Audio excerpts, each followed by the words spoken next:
To výnosové percento alebo to nájomné nie je až tak podstatné. Ide o to, aby pokrylo čo najviac nákladov. Presne tak. Ale teba zaujíma vlastne raz hodnoty tej nehnuteľnosti. Jo. Koľko je ešte voľných miest v mentoringu? Ako... To není na miesta, to je na kvalitu. To není open model, že príde hockto, kto si to môže dovoliť. My si vyberáme ľudí, s ktorými chceme spolupracovať. Ahoj, pri ďalšom podcaste Reality bez cenzúry, kde si dnes s Robertom Kochom ukážeme jednu z najdôležitejších vecí a to je to, čo má zmysel nakupovať, za akú cenu, aby sme na konci dosiahli nejaký výnos alebo nejaký zisk predaja, teda väčšinou v mojom prípade, ty to moc nepredávaš, pokiaľ viem. Je to tak. Ale hlavne, aké čísla vlastne sú pre nás dôležité vzhľadom k kúpe, nákladom, nájmu, úveru, splátke, proste celú tú mechaniku z hľadiska čísiel, aby sme vlastne už do toho obchodu išli nejakým spôsobom s plánom a stratégiou, kde vytvoríme nejaký zisk.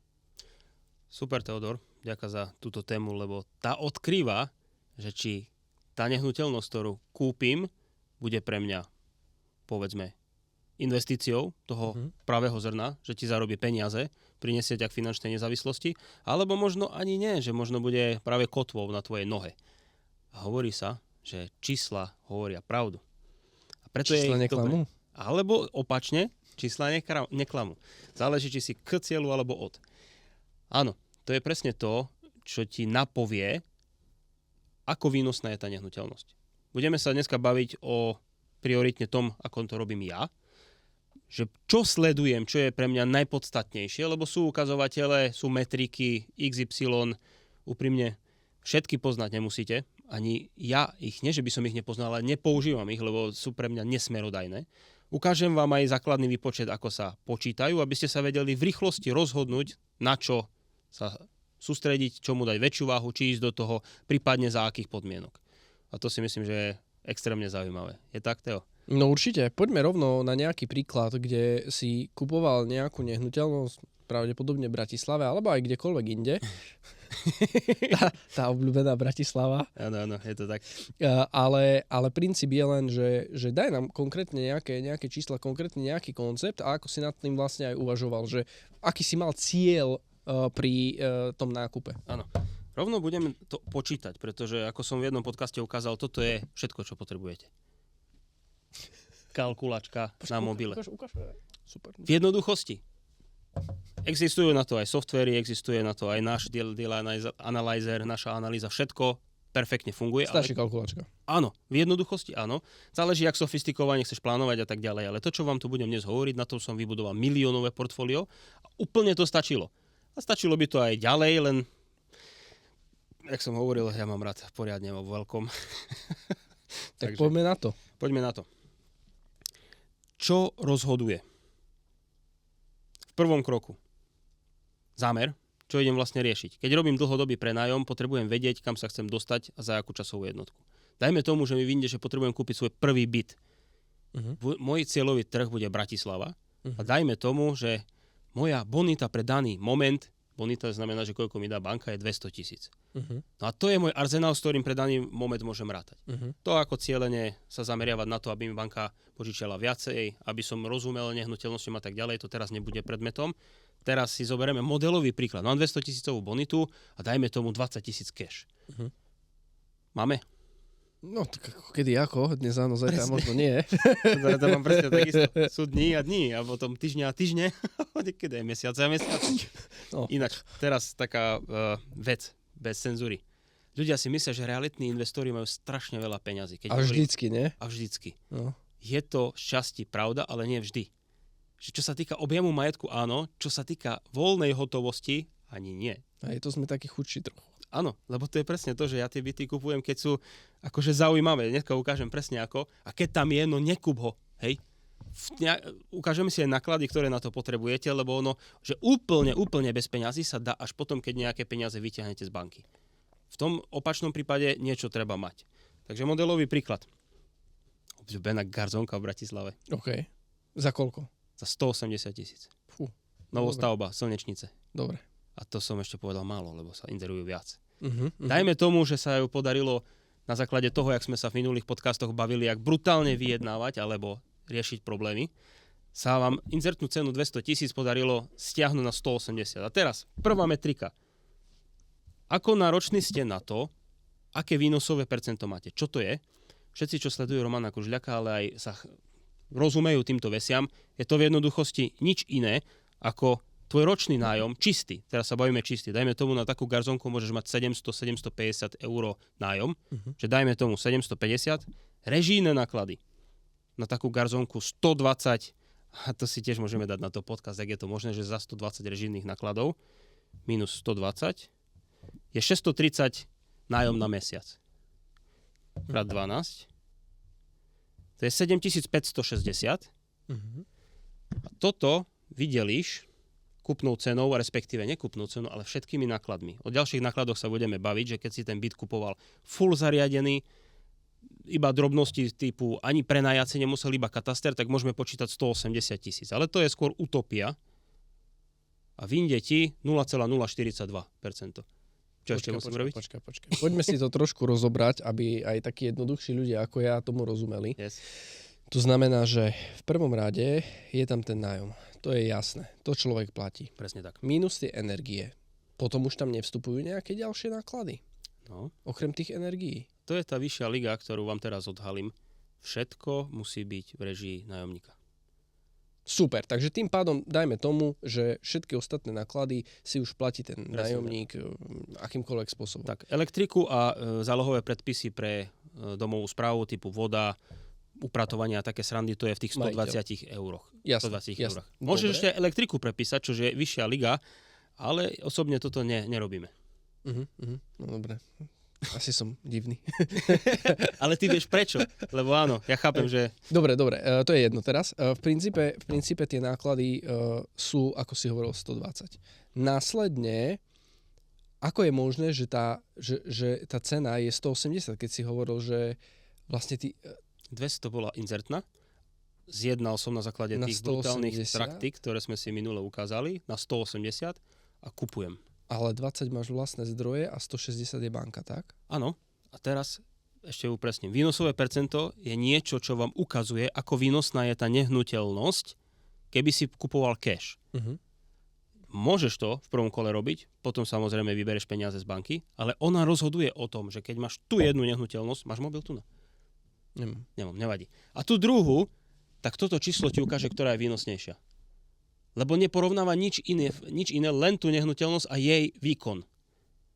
Áno, tam vstupuje ďalšie parametre, o ktorých si budeme hovoriť, ale tu sa rozhoduješ medzi 5 a ktorá má najvyššie výnosové percento, s tým súhlasím s Romanom Kružľakom, tá je tá tvoja. Rozumiem, čiže toto je veľmi rýchly návod a veľmi rýchly výpočet na to, aby som zhodnotil, že ktorá z 5 ponúk je tá ako keby najviac sexy. Presne, lebo poviem príklad. Všetkých 5 garzóniek vedľa seba v Slnečniciach. Všetky majú potenciál nájmu rovnaký, ale každý má iného nájomníka už vnúka, dajme tomu. Ten platí iný nájom. A aj kúpna cena bude iná. A to sa ti ukáže v číslach, že ktorá je tá najlepšia. Samozrejme, vieš s tým pracovať, ale s kúpnou cenou, keď raz zaplatíš, už spätne s ňou neurobíš nič. No. V čase, hej. Čase a sú tam ešte nejaké aspekty, kedy sa to dá, ale je to naozaj vo veľmi, veľmi, veľmi, veľmi výnimočných prípadoch. Presne tak. O tom niekedy, inokedy. Čiže inými slovami, dostaneme sa na výnos 4,2. Čiže nič. Málo. Na Bratislavu? Na Bratislavu dobre, ale všetci, čo sú v krajských mestách, ne?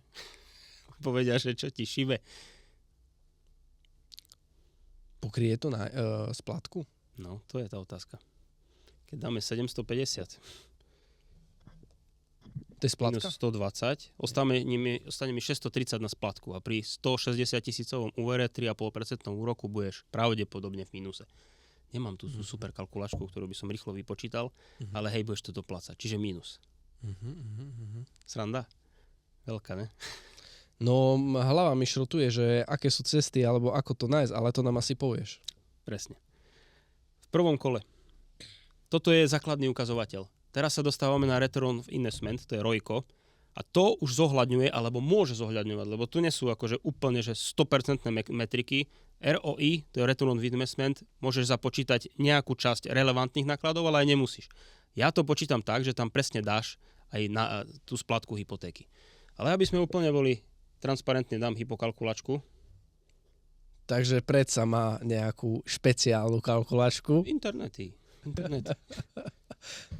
Som si ťa musel trošku dobrať. 180 000 krát 0,8, či 80% minus banka, 144 000 je úver, 144, raz, 2, 3, 30-ročná splatnosť, úrok 3,49, už vieme aj lepšie, 3,2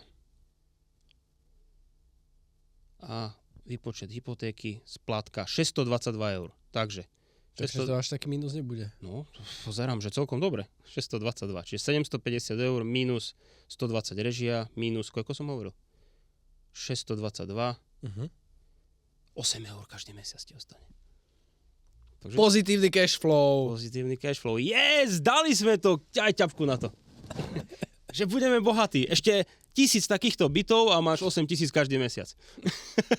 Cool. Cool, ne? Cool. V čom sa skrýva tá pecka? Teraz vám poviem niečo, čo dávam len do svojich mentoringových programov. Poviem princíp, nepoviem ako. Čiže počúvať, pozorne počúvať. Prvý rok 750. Inflácia, indexácia, trh. Krát 1,05. 787 každý. Ďalší rok bude nájomné pre môjho nájomníka. Fúha. Čiže už nie je to 750, to je 785, 787. Druhá vec, čo budem robiť? Splátka 622 eur je kvôli tomu, že máme 3,2% úroky. Budúci rok je skoro 100% šanca, že budú nižšie. Koľko budú? To znamená, že vlastne v čase je potenciál klesania splátky a rastu nájomného. My to vidíme na základe toho, čo Európska centrálna banka komunikuje cez Euribor, aké sú úrokové sadzby a naše banky na Slovensku len si požičiavajú z vyššej autority, čiže cez buď Európsku centrálnu banku, alebo cez štátne dlhopisy, alebo cez inú dlhopisovú formu. A tie majú svoje úroky a tie, keď klesajú, budú klesať aj naše úroky na hypotékach, lebo to je komerčná vec. Bank máme relatívne veľa na ten objem, ktorý tu máme. Inými slovami, budúci rok 2,8 je absolútny reál, ako vám teraz nepoviem. A tvoja splatka je zrazu 591. O čom to je? 787 minus 120 minus 591 a už si 76 eur v pluse v prvom, druhom roku. No na Bratislavu určite nezle. Určite nezle. A predstav si, že máš týchto bytov 10, tak máš minus 5200 eur. Dobre som vypočítal? Asi nie. To by nemal byť minus, mal by to plus, keď na jednom byte urobíš 79. 760 eur v čistom. Čiže nič moc. No. V ďalšom kroku sa stane čo? Zase to isté. Zase každým jedným rokom budeš dvíhať nájomné. A áno. to rastie postupne. Ten cash flow sa ti v čase zlepšuje. Presne tak. Čiže aj keď začneš vlastne s mínusovým, tak sa vlastne v čase dostaneš proste do toho Presne plusu. tak. A nehovoriac, že toto je len výnosové percento. To je zase budeme rátať, že v pomere výkonnosti nájmu minus náklady, ale pozor, už potom aktuálna cena, nekúpna cena, lebo ono, aby to bolo transparentné, nemôžeš to porovnávať v prvom roku, ale počítať nájom v 10., lebo potom máš výnosové percento 20, ale pritom je to bullshit.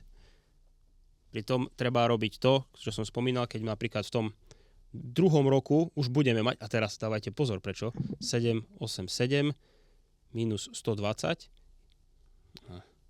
787 minus 120, no tak asi ja som šíši, 787 minus 120 je 667 krát 12, už je 8000, ale trhová cena, a teraz, to je ten paradox, bude koľko? Keď inzertná bola vtedy 200 000 a ja som to dal na 180. Čo keď ti poviem, že nás na Lečak vieme trepnúť 230? To je reálne. To je reálne. No. Deleno 230 000. A zrazu je moje výnosové percento len 3,48. Čo som teraz urobil? No to je dobrá otázka. Ako neviem ako vy, ale ja som sa úplne stratil. To je tá hra čísel. Keď si dokážete ohýbať čísla alebo pracovať s nimi, výnosové percento nie je to kľúčové, lebo vám ukazuje bullshity. To je pravda, lebo vlastne výnos budeš mať vždycky menší, ako je vyššia cenovka. To znamená, že tam, ako si povedal, to výnosové percento alebo to nájomné nie je až tak podstatné. Ide o to, aby pokrylo čo najviac nákladov. Presne tak. Ale teba zaujíma vlastne raz hodnoty tej nehnuteľnosti. Ja som to pochopil. Pochopil som to. Princíp. Yes! Výnosové percento je dôležité. Nemôžem povedať, že nie. Ale je to kontext. Kontext ten, kúpim za rozumné výnosové percento a teraz čo robí ten najväčší objem? Čo sa stalo v tomto kontexte 180 000 bytu? 180 minus 144 mi dala banka, ja som dal 36 000. Uh-huh. Ale v prvom roku som urobil čo? 180 000 som kúpil a 230 000 je ďalší rok znalecký posudok. Uh-huh. Čiže vieš vyťahnuť ďalšie prachy na to. Čo som spravil, znamená, že ja mám 230 000 krát 0,8 rovná sa minus 144. Ja viem full peniaze ďalší rok vybrať vonku. 40 000 a ešte 4 000 navyše. Čiže čo som v tomto kontexte spravil? Ty vlastne priebežne realizuješ zisk. Áno, ale čo som vlastne urobil? Ďalší brutálny ukazovateľ, a to si zapamätajte, vám ukážem úplne novú cestu. Pozerajte sa na to, na výnos cez vlastné zdroje. Keď v prvom roku tam mám mám tam svojich 180, 36 000 to bolo, že? 36 000 a z toho urobím 40 000 na ďalší rok, koľko je to? Prečo 40 000? Lebo sme si 230 000 minus záväzok, mojich 36 000 je tam. Čiže ja som urobil zo svojich 36 000, 40 deleno 36, som urobil 110% za rok. Prečo je to dôležité? Počúvajte teraz, lebo hoď čo budete kupovať, vy kupujete, vždycky to musíte pomerovať s vlastným zdrojom, lebo keď kúpiš akcie, nie cez paku, to nerob, lebo ťa to zabije, tak robíš percentá na vlastné zdroje. Kupuješ krypto, robíš percentá na vlastné zdroje. Kupuješ nehnuteľnosti formou flippingu, pravdepodobne cez vlastné alebo cudzie zdroje, urobíš. Toto je za rok, ty to urobíš za mesiac, dva, ja viem, že preto sa tak pekne usmievaš, ale už to je úplne iná paradigma. To nie sú 4%, nuda, boring. Presne tak. Tam treba trošku pozerať na to cez inú optiku a prepočítať si to reálne. A teraz čo ti chcem ukázať, Teo, aj vám. V ďalšom roku koľko mám svojich zdrojov, keď vyťahnem 40 000 tam? No, ani neviem, či menej, lebo tých 20% tam stále ostáva, čas vlastne splácaš, ale ty to priebežne vyberáš, čiže tam plus minus stále ostáva tých 20%. Plus minus, len záleží voči čomu. Lebo ja za 230 by som ďalší rok to pravdepodobne nepredal, ale na znaleckom to je. Presne tak. To je to triky na tom. Ty to predávaš banke. Ja proste, ako keby v nejakom čase mi to došlo, že ty to stále predáš tej banke. Hej, lebo ona ti dáva prachy, akože na liste si ty, ale ona tam má záložku vlastne ako ten majoritný nejaký veriteľ, ale ty stále máš peniaze, čiže nech sa stane čokoľvek, ty máš prachy, nehnuteľnosť má vlastne banka. Presne. Preto vám chcem len ukázať, že v ďalšom roku sa stane tiež to isté, že keď tam máte pomere 10 až 20% vlastných zdrojov, zase narastie trhová hodnota, zase zdvihnete nájomné, zase klesnú úroky a vy zavoláte do banky a že si prosíte iné, máte v ďalšom roku zase 100%. Čiže už z pôvodných 36 000 je kľudne aj 70 000 v druhom roku. A to je ten boost, že to už není boring. Nie. A tie čísla hlavne krásne vďaka tomu vychádzajú, prečo nie je až tak podstatné sa pozerať len na ten cash flow, ktorý v tomto našom príklade, ktorý nie je až tak nereálny, je aj plusový, ale nie je až tak podstatný, respektíve vôbec nie je podstatný, lebo podstatná je tá hodnota tej nehnuteľnosti, ktorá narastá, neustále vlastne dostávaš aj ďalšie financovanie. To chcem, môj skvelý mentor Martin Koženek to ukázal. Nebudem to tu kresliť, iba ukážem, že keby si to aj kupoval kvôli cash flow, a urobil na to 100, 200, dajme 200 eur. 200 eur mesačne krát 12, tak si zarobil 2400 eur. Oproti 36 až 40 tisícom. Koľkonásobne to je viac? Neporovnateľne. Nikdy, zapamätajte si to, nikdy cashflowom nedobehneš raz objemu. A o tom to je. To je tá bez cenzúry realita. Dáva to zmysel, držte si cashflow, aby ste prežili, ale objem nikdy neprešíkaš. Proste to je king. Určite, no. To je presne ten princíp, ktorý vlastne používame aj my, ale o tom sa budeme baviť až o chvíľu. Áno. Ja ani nemám čo k tomu dodať, lebo dáva to dokonalý zmysel. Hej, je to, poviem, také prezretie, hej, že zase človek si povie, wow, že akože zase som sa niečo naučil. Len teraz mi tu ostali také otázniky, hej, že preto sme tu. Dáva to zmysel, je to super, znie to všetko toto, perfektné, ale čo je ten ďalší krok? Čo viem teraz urobiť, hej? Sledujem, hej, tento podcast. Čo viem urobiť? Akú akciu viem urobiť k tomu, aby som to dosiahol o tom, čo si ty hovoril? V podstate jednoduchá odpoveď je robte to, o čom sa tu bavíme.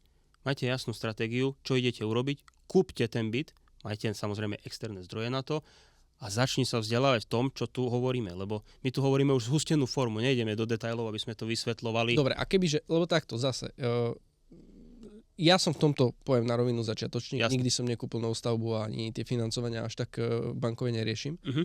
To znamená, že ja chcem 100% dosiahnuť tento cieľ, mám aj nejakú hotovosť, mám aj nejakú bonitu, alebo možno nemám a chcem s tým nejakým spôsobom pomôcť. Za kým viem ísť? Viem, že máš samozrejme nejaký mentoring, ale veď ako nemáš tam milión voľných miest, hej, akože povedzme si na rovinu, nevieš sa roztrhať a nevieš proste pomôcť každému. Čo vieš dať našim poslucháčom aspoň prvým 5, prvým 10, lebo fakt ja viem, že tie mentoringy sú veľmi limitované, obmedzené. Kam ty mieríš? Dobre. Čo by si... Zase vám niečo vybavuje, akože ty si super partner. Tak ale snažím sa, lebo vlastne fakt som mal tieto otázniky, že chcem ísť do toho, chcem nejakým spôsobom sa pohnúť vpred a dosiahnuť ten cieľ. Nechcem tápať, nechcem mať negatívny cashflow, nechcem proste kopec veci a chcem sa tomu vyhnúť a možno to chcem aj robiť s partnerom, ktorý už má napríklad toľko skúseností, čo ty, alebo ja, alebo ktokoľvek. Vieme dať niečo našim partnerom, keď to môžem takto nazvať? Tým, že si vážim našu spoluprácu a aj to, že ty odkrývaš karty, lebo ja som sa brutálne veľa od teba naučil tým, že tu s tebou rozprávam. Ďakujem. Tak som ochotný niečo zazdieľať, čo bežne nedávam. Fajn. Kto do komentára napíše, že ho zaujala táto téma, súhlasí so mnou, dá odber našich kanálov, to je tiež podmienkou, tak čo by si povedal, že to, čo som chystal, čo som sa učil 9 rokov a dal som do knižnej formy, viem dať podstatnú časť tej knihy vo forme PDF ako dar. Za to. Čo vie na to? Podľa mňa je to úplne husté. Lebo tam to je do posledných detailov, pretože ja tu už hovorím sústenú formu. To je ako keby keď dokážeš s prepáčaním teraz mladému chlapcovi vysvetliť, čo robíš na servítke, to je biznis. To tu teraz robíme. V jednoduchosti hovoríme čo a ako. Keď chceš vedieť ísť do hĺbky prečo, dostaneš bonus časť z mojej knihy v PDF formáte za to, že napíšeš do komentára, dáš odbery. No a myslím si, že to je celkom slušná pridaná hodnota. Tak za mňa je to brutál, hej, lebo viem, že kniha, ktorú si novo vydal, ktorá je vlastne aj bestsellerom. Stala sa. Top jednotka. Stala sa, čo je úplne úžasné. Pomohli sme jej. Tak určite, hej, nestala sa len tak bestsellerom, ale viem, že jednak niečo stojí, je inak skvelá. Ty ju teda zazdieľaš a daruješ vlastne poslucháčom, ktorí splňa podmienky presne tak. Bezplatne za podporu. Tú najhodnotnejšiu stratégiu a financovanie. A tam pochopíš, že čo robím. Dobre, skvelé. Za mňa je to úplne super. Som veľmi rád za tento diel, za toto zdieľanie. Keď to dávalo zmysel. Určite si vyžiadaj daný bonus, daný darček. No a možno v nejakom dieli sa mi podarí Roberta prehovoriť, aby z podcastu vybral aj nejakých mentorovaných nových, alebo niečo v tom zmysle. Koľko je ešte voľných miest v mentoringu? Ako... To není na miesta, to je na kvalitu. Ide o to, že máme horné limity, ale ide o to, že s kým chceme spolupracovať. To není open model, že príde hocikto, kto si to môže dovoliť. My si vyberáme ľudí, s ktorými chceme spolupracovať, ktorí majú potenciál a robia, čo majú. Vtedy to je skoro 100% šanca, že dosiahneš výsledku. Lebo to nebolo o mne, že som dosiahol výsledok. Ja som robil to, čo mi moji mentori hovorili, že mám robiť a viedli ma procesom. A dnes som tu. Dobre, čiže dajme príklad, keby som chcel vstúpiť do mentoringu, čo je potrebné urobiť? Kvalifikačný dotazník vyplniť a môj tým sa ti ozve. Dobre. A už potom dôveruj procesu. Dobre. Priprav sa najlepšie, ak vieš, a možno sa vidíme v mentoringu. Super. Som rád, že si to dopozeral až tu. Snažil som sa, ako si videl, z Roberta vyždímať maximum úplne. Vidíš, že je spotený ako sa dá. Takže buď pri ďalších dieloch, len sa rozbiehame. No a vidíme sa pri ďalšom podcaste, pretože teraz budem ja v pozícii, kedy budem sa ja pýtať na tvoje čísla, lebo viem, že to, čo som tu hovoril ja, si sa len tak usmieval na mňa. Takže pôjdeme sa na to pozrieť. Vidíme sa pri ďalšom dieli.